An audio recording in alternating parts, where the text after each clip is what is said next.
નમસ્કાર, આપ જોઈ રહ્યા છો સ્પાર્ક ટુડે ન્યૂઝ। આણંદ ખાતે રાષ્ટ્રીય મિલ્ક દિવસની ઉજવણી કરવામાં આવી। ઈરમા કેમ્પસથી અમૂલ ડેરી સુધી સાયકલ રેલી યોજી, જેમાં 300 જેટલા સાયકલ સવારો જોડાયા હતા। ડોક્ટર વર્ગીસ કુરિયને તેમના સહકારી મોડલની મદદથી ભારતને દૂધ ઉત્પાદનના ક્ષેત્રમાં પ્રથમ સ્થાને પહોંચાડ્યું છે।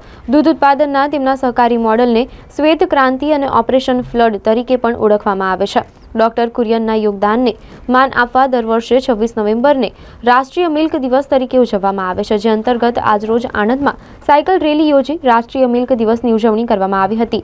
ઈરમાના કેમ્પસથી નીકળેલી આ રેલી લગભગ 20 કિલોમીટરનું અંતર કાપીને અમૂલ ડેરી ખાતે પહોંચી હતી, જ્યાં સાયકલ સવારોનું સ્વાગત કરી રેલીનું સમાપન કરવામાં આવ્યું હતું। આ રેલીમાં 300 કરતાં વધુ સાયકલ સવારો જોડાયા હતા। આ અંગે અમૂલના EMD મનીષ ઓઝાએ જણાવ્યું કે આજે ડોક્ટર વર્ગીસ કુરિયનના 103મા જન્મદિન નિમિત્તે શ્રદ્ધાંજલિ અર્પણ કરી છે। ડોક્ટર વર્ગીસ કુરિયને સમાજ માટે ઘણું મોટું યોગદાન આપ્યું છે। આજે અમૂલ દેશ વિદેશમાં વિશ્વસનીય બ્રાન્ડ છે। અમૂલ પોતાની પ્રોડક્ટની ગુણવત્તા બાબતે જાણીતા છે। આજે અમૂલ સાથે જોડાયેલા ખેડૂતોને દૂધની શ્રેષ્ઠ કિંમત મળે છે, જે ડોક્ટર કુરિયનને આભારી હોવાનું જણાવ્યું હતું। ભારતની શ્વેત ક્રાંતિના પ્રણેતા, ભારતની વ્હાઇટ રિવોલ્યુશનના પ્રોપોનેન્ટ ડૉક્ટર વર્ગીસ કુરિયનજીના જન્મજયંતિના નિમિત્તે આજે ફેડરેશન, અમૂલ, ઈરમા બધા ઇન્સ્ટિટ્યૂટ્સની સંયુક્ત ઉપક્રમે એક સાયકલ રેલીનું દર વર્ષે આવું આયોજન કરવામાં આવતું હોય છે, જે આ લોકોને એક મેસેજ પહોંચાડવાની પણ એક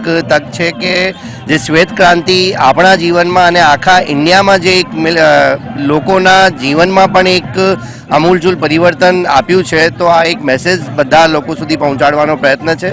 સાથે સાથે પર્યાવરણ પ્રત્યે પણ આપણને રેસ્પોન્સિબલ બિહેવિયર રહેવું જોઈએ, આ પણ એક આ સાયકલ રેલીનો મેસેજ છે। તો આજરોજ ઈરમા, અમૂલ, GCMM બધા NDDB બધાના સંયુક્ત ઉપક્રમે આ એક મજાની રેલીનું સાયકલ રેલીનું આયોજન કરવામાં આવ્યું છે।